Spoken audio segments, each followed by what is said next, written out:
is a Bramble Jam podcast.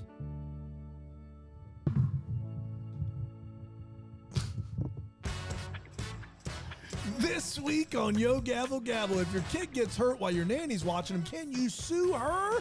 Judge Ross is here to sort out this nanny no-no. And if a radio station tricks you into getting their call letters tattooed on your forehead, is it their fault? Judge Gino tells us real people. Real cases, fake justice. This is Yo Gavel Gavel. That was a comedy of errors. First, I realized I didn't have my mic anywhere near me. you. Then you kept the camera on me your entire thing. Did I? And I'm just trying to get my computer turned back on and do the facial recognition. I look up, it's still me, and I'm like, real cases? Fake justice? Sorry, everyone. This is Yo Gavel Gavel, though. No, it is. We're just already on Christmas break. We're That's already the on problem. Christmas break. And we're just Merry Christmas, everybody. Merry Christmas. 1 week. Yes, man. We're 1 week away from Christmas. Can you believe it? A week from today, you'll be sitting around your Christmas tree, open up those presents With your immediate family. See what Santa brought you. Santa Claus. Santa is he's immune to cruel COVID, mistress is what I heard. He's immune to COVID. Or he's already had it or something. I don't know. I He's call got the Santa a antibodies. cruel mistress. I don't know why. Doesn't make any sense. Unless he's a mall Santa, because I did see Yeah. that there was a little situation somewhere recently. Yeah, so, that makes sense. So there you go. If you were Santa, would you take the year off? Oh, yeah, for sure. Yeah. Yeah, coal for everybody. Yeah.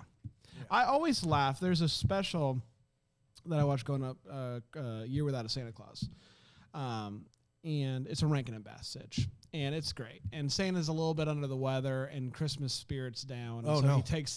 he wants to take the year off. Take And the so year. the elves go down to prove that there's still Christmas spirit. And even as a kid, I was like, it's one day. Like, just Give it a rest. like, even if you're throwing up, just like fight get through it, it, get pal. Like, it's through it. literally one day. Yes. Even as a kid, I had Kids that are rationale. counting on you. Yeah, I had that rationale. Yeah. So, we've got some doozies today. Who do you have? Judge Ross.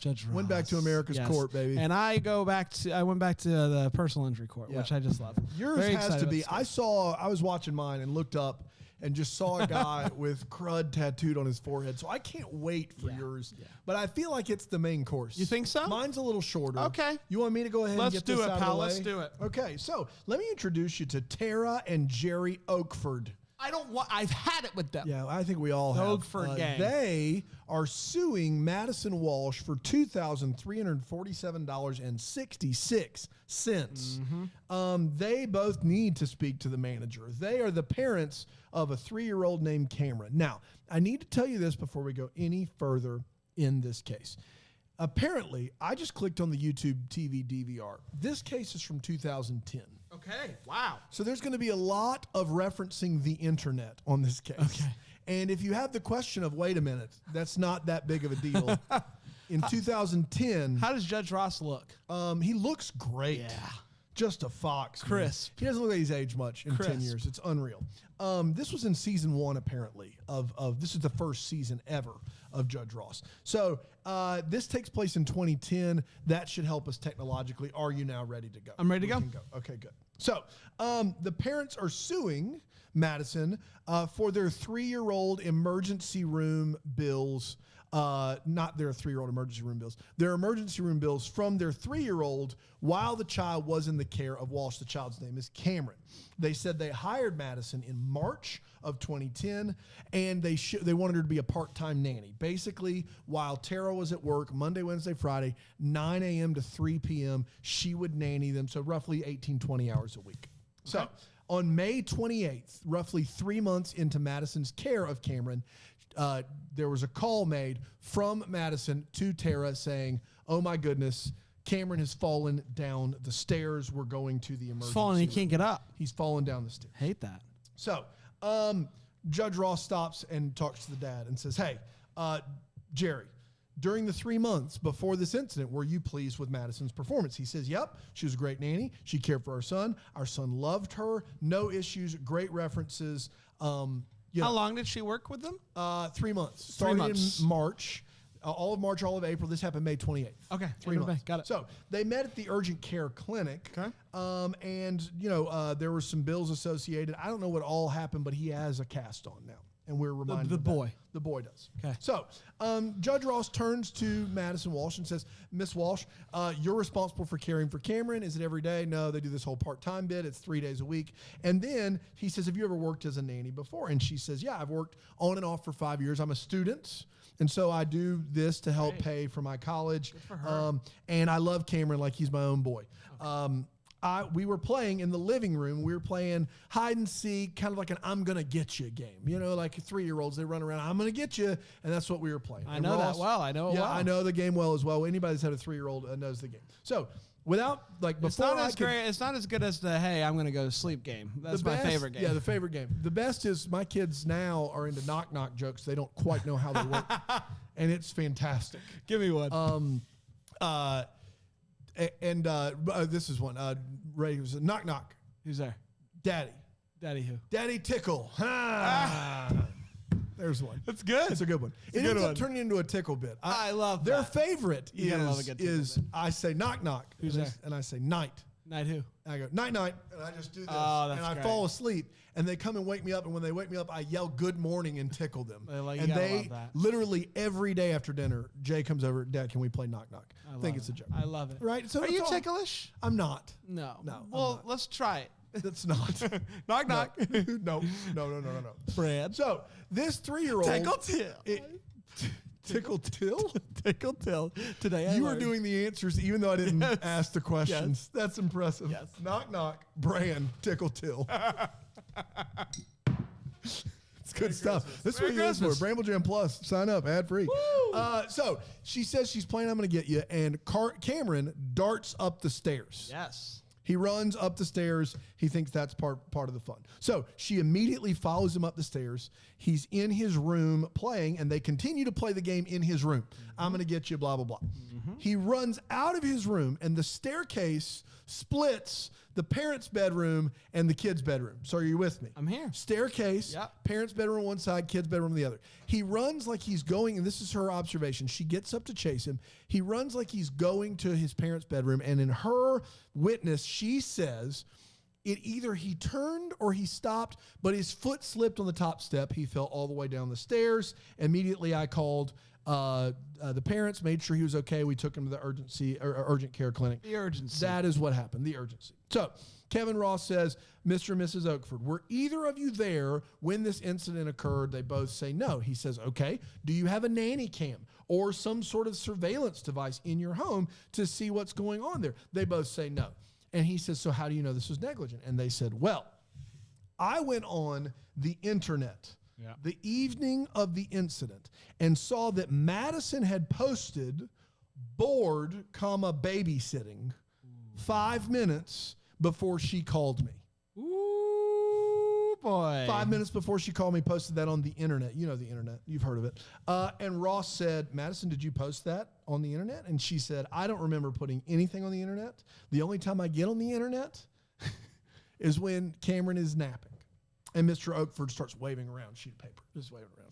Ross is like, What okay. internet? What was this? MySpace? Facebook? They don't say, but they say the social site. I think it's Facebook. And they can't use it. That's what I think is happening here. So, Mr. Oakford says, I have printed this. He says this. I printed this out from the internet. That's where we are.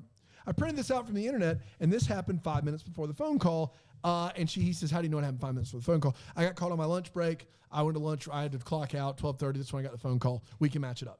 5 minutes.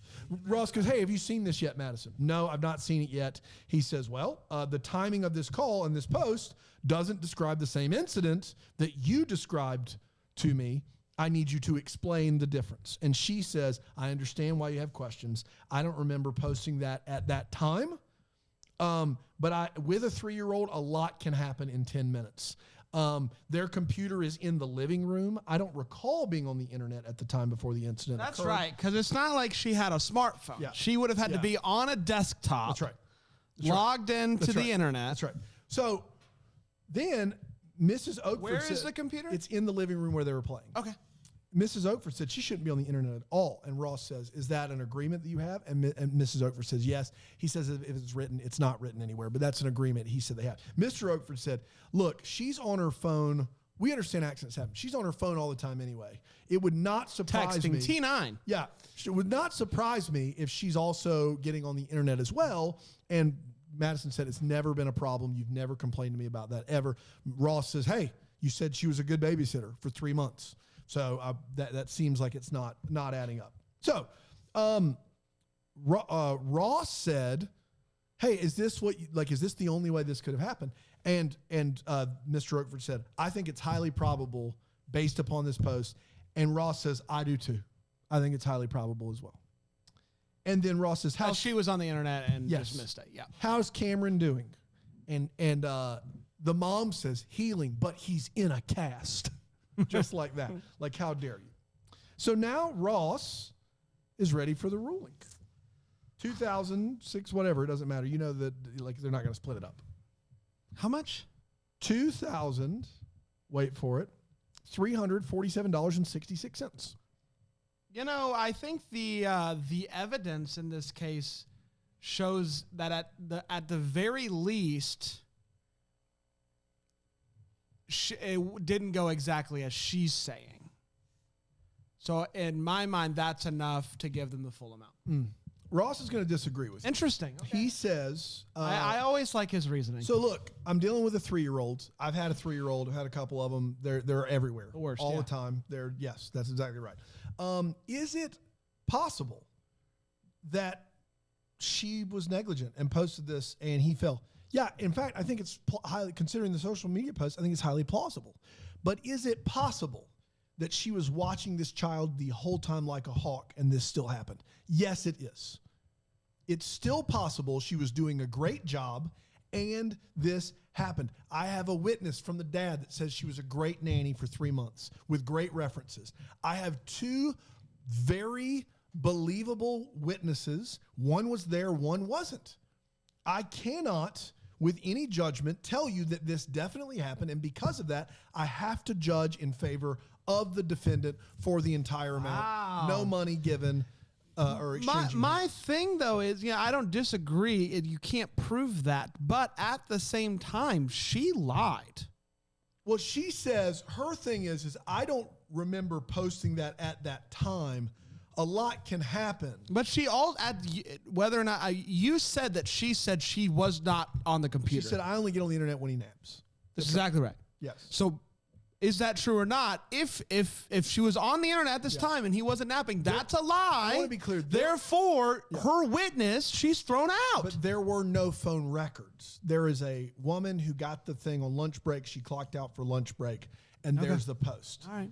And then in the afterwards, the mom just says, for the little after post thing, she shouldn't have been on that internet. Yeah. Which, she shouldn't have been on that internet. You don't get on that internet. No, you don't. You shouldn't. Internet, this internet? Not that yes, internet. That internet, no. What about this one? This one, yes, for sure. That one? No way. No. So no go. We're going to come back. Judge Gino. Oh. Personal injury court. Cannot wait for the legal sauce. We're going to get to it here on Go, Go, Go.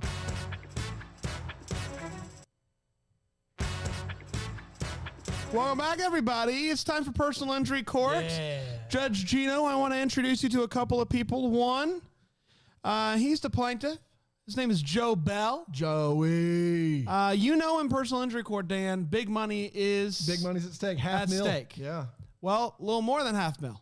Uh-oh. Didn't know it was possible. Here's what we got here. Suing Joe Bell is $250,000 in damages. Okay. $10,000 in future medical. And then $250K in pain and suffering. So for a total of $510,000. Okay. He is suing the KRUD radio station. Crud. Namely, DJ Crazy Silas. DJ Crazy Silas. One of my favorite DJs. Let me introduce you to everybody. I did that already. Here we go. Joe Bell. You want to do it again a second? No. Joe Bell. Yeah. Started listening to KRUD a few years back, and he loved it. Big fan of the crud. Good music, good programs, good DJs, and he was especially fond of DJ Crazy Silas. Yeah, who wouldn't be? He's, you remember, mid-2000s Shock Jock Radio was at its peak. Oh, yeah. The pranks, the craziness, all of it. Wacky. And that's kind of DJ Crazy Silas was that guy. Okay. They loved the pranks. Now, he gets a call from a friend. Says, hey, are you listening to KRUD? And he's like, no, not right now. And he says, well, here's the thing. They are offering the first person to tattoo KRUD on their forehead $250,000. Wow. Now, big money. He sees this as a godsend. It's a God wink. Because it's a God wink. Yeah. Because my guy, he's a little bit down on his luck. Yeah. He's had to move back in with his parents, and his parents are about to lose their house. You know what would help there if you had crud tattooed on your forehead? If you did that, you could get a job pretty easily. Well, no, but the $250,000 would be enough to save the house. Oh, okay, cool. Yeah. Enough to save the house. Now, Gino is like, so you are willing to get KRUD crud tattooed on your head to save your parents' house. Yeah. You're a great son. Maybe a little crazy, but you're a great son. So speaking of crazy, we got to talk about Crazy Silas. Now, Crazy Silas, he's the DJ. He's a big deal on campus, and he is known for his pranks, his games, and his contests, including the classics such as bobbing for pig's feet and the ever-popular mayo belly flop contest that they have every year, where they fill an inflatable pool with mayo and people do belly flops. Winner takes all, loser walks. Loser walks. Yes. I think everybody's a loser in that situation. Yes. So that's the type of show. The old mayo belly flop. I know exactly who you this know guy exactly is. who he is. Yeah. Now, back to Joe. Joe says that he heard about it. He heard about the contest from a friend, called him up. And so he wanted to do his due diligence. Yeah. Called the station. Got it. The station said, go to the website, check out the page. All the information's there. Okay. Okay? So he goes to the website, and it says $250K. $250K, first person to get KRUD right on the forehead. Okay. Says on the website. All right. Okay. So he does not waste any time. Marches down to the first tattoo parlor that he can find. You don't have to apply or anything? No, you just do it. Okay. Goes down, finds the first tattoo parlor, gets it tattooed right on his head. It's thick. You saw it. It's massive. It's big. It is thick. Was there a size requirement? I don't. Because he went big. No, he went big. It is from eye to eye. It is thick letters. Yes. It's not like a tiny. It's bold. Bold all caps. KRUD. Bold all caps KRUD. And he goes from the tattoo parlor down to the station. And he walks into the station, and everybody in the station is staring at him in disbelief. They start to laugh at him. They start to take pictures of him, which he thinks they're posting on social media. Yeah. And he starts to get a bad feeling. And so a station representative comes down to meet him and says, Mr. Bell, there's been a horrible misunderstanding. What? Give him all the money. Silas is like, Crazy Silas is like, never in a million years did I think that someone would actually do this. Now, there's a station manager there, and the station manager brings us to the website. Oh, boy. Website, very clear. Here it is. Small link on the bottom right that says click for official rules. Oh. When you click for the official rules, a new web page pops up and says April Fools. It's an April 1st? It's an April 1st bit. April Fools. Oh, boy. Now, and she says not only that, but for weeks leading up to this, on the station, we had an ad running that said our biggest April Fool's joke ever is coming April 1st. Oh, my goodness. So that's been running for weeks. Gino says, did you ever hear that ad? And he says, no. And he says, well, I thought you were a big fan. And he says, well, maybe they weren't running it as often as they said they were. Boy. That's neither here nor there. So that's happening. Joe says on the website, I didn't see it. I have bad eyes, both eyes bad. I can't see something that small. Man, he's starting to sound like a scammer. So Joe explains how this has negatively affected his life. I'm sure. 1, fired from his job. Yeah, I would imagine. 2, girlfriend broke up with him. Yeah. 3, no love life since. And 4, parents still just Parents don't understand. parents lost their house, I think. I don't know. I don't know if they were able to save it or not. Plus, the removal, he can't afford it. It's a very expensive surgery, and it's so thick, you saw it, that it might not even be able to fully remove the tattoo. But it sounds like it's only $10,000 because that's the only what it sounds medical like. part. Yes. So it's not super expensive. He can't afford it. Okay. Can't afford it. So Gino, as he often does, brings in his own witness to give some sort of, third party. show, So he brings in a world-renowned radio DJ, Ricky Smiley. I did Google Ricky, and he's a big deal, apparently. Ricky Smiley. Now, he gave some insight on the relationship between DJ and listener. Everyone cheers for Ricky Smiley. The crowd is going nuts in Gino's courtroom. And even my boy Joe Bell is... Wow. Ricky. He's a big fan of the DJs. Now, Ricky tells, he's done some pranks in his day, including telling everybody that they were going to drop $100,000 out of a helicopter. It caused backups in Atlanta, which is already a big deal. Turns out it was just $100,000 worth of Monopoly money. Big ha-ha funny times. Classic. So, What does this have to do with Gino says... would you be able to do something like this? And he says, if I wanted to do something like this, I would have had to get approval from the station. Yeah. And Gino says, they did. They gave approval. And he says, well, they're also in court. And everyone cheers for Ricky Smiley, and Ricky Smiley goes on his way. That's all Ricky gave to me. Useless. And it is now time, Dan, for Judge Gino to rule. I can't wait to see. So it sounds like the crowd is really on the side of this dude who got the gerrymander. What's his name? Joe Bell. Joe Bell. And I think he's just trying to scam. I mean, and second of all, nobody made you get it in bold print. No one did. There was no size requirement. You did zero research. You acted negligently. And there was a terms and conditions on the site that they said you could click. If it is me, I am giving him $10,000 to get it removed and not a penny more for any pain and suffering or for anyone's house. I think it's a sob story he's making up to get rich quick. That's what I think. Now, Gino's going to tell you have to be at least 51% responsible. There is no way the radio station is that. But personally, that's what I'm doing. I think Gino is going to give him at least $260,000. That's what I'm going with.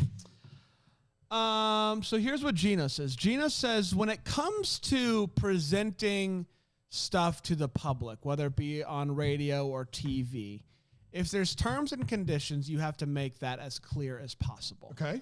The radio station did a couple of things here. One, they made the information about it being April Fool's on a separate webpage. It was the second webpage. Yeah. It wasn't on the first webpage that they sent him to. It was on a completely separate website. Yeah. And 2, they did this without thinking about the fact that they are preying on desperate people. Desperate people aren't going to go find the second website. They're going to go to the one website that you sent him to, and they're going to see that and be like, this is real. I'm desperate. I need the money. And because of that, he's going to give him all the money. he is giving him $510,000. Silas and the radio manager are freaking out. Yeah. They're saying, you don't deserve a penny. You don't deserve a penny. Joe is sobbing, crying, can't believe it. You've just got Gino is $500,000. yelling at them. He says, there's order in my court. There's order in my court. And they're just like, what are you doing? Wow. Joe walks out of the courtroom, and Silas and the radio manager just watch him in disbelief. Fade to black. $500,000. That's bonkers. That's bonkers. Yeah. The only thing in thinking about, like, I still stand by what I said, but in thinking about it, Did you say he called the radio station to ask? He called the radio station to ask, is this real? And they sent him to... And they said, for all the information about this contest, go to this website. And the terms and conditions The were terms not and on the conditions website. were not on the website. It was a link to a second web page, and that's But what screwed them over. My problem is that's a better reasoning than he's desperate, because had they had those, if you scrolled down to the bottom of the page, didn't see it initially, scroll down in very small print, this is an April Fool's joke, Gino is saying that would have covered them? I don't, you know, Because desperate people aren't looking for that either. Yeah. I think it's that's obviously hard to predict. I think his point was, you did this and knowing like $250,000 is a lot of money. There's someone that might be desperate enough to do it. He basically said he believes that they actually did think that somebody was going to do it. Man, That they made it. They made bold. it increasingly difficult for someone who was desperate I didn't to find get to watch that one myself. It was quite the case. Man. It was a lot of fun. That's how he gabbled. I love Judge Gino. He's great. just so good. Great. He's so good. And You know there's what? I disagree. He's great. There is a lot of money. I couldn't believe it. I agree. I would have given him 260. I think it's the radio. That's an awful contest. Yeah. Give him the money that he deserves. Plus the 10 to get it fixed. No pain. No pain and suffering. Like at the pain and suffering. My problem is he still chose to do it. There has to be some onus on the person. Yeah, but that's the problem is that when you give him the 250 for the contest, what you're saying is the radio station is at fault for the fake contest. Yeah. If you give him that 250, in my mind, you have to give him the pain and suffering. No, because here's the thing: you do that if you get the $250,000. He's doing that knowing there are consequences. Yeah, okay. There's consequences. No. Yes, you know what? I'm gonna have a tattoo on my forehead, and it's going to have consequences. It's cost me. But it's worth it because of the $250,000. Yeah, I agree. No, you changed. So the onus is on him. You're right. That's why we have a hot bench. Woo! We gabbled. Guys, we gabbled hard. Merry Christmas. We hope you have a wonderful next couple of weeks. We'll be back in the new year with more gavel. New year, new gavel. More fun. New year. I think it's going to be the same gavel. New Year, same gavel? Well, okay. Fair enough. I don't know. Should we mix it up? I don't know. We don't know. I bet the sound will be different. You're the best. And until next year. All right. All right. Yo Gabble Gabble's a Bramble Jam podcast recorded live in Greenville, South Carolina at the Bramble Jam Podcast Network Studios. It's produced by Brandon Gray. For more information, you can go to bramblejampodcast.com/gabble.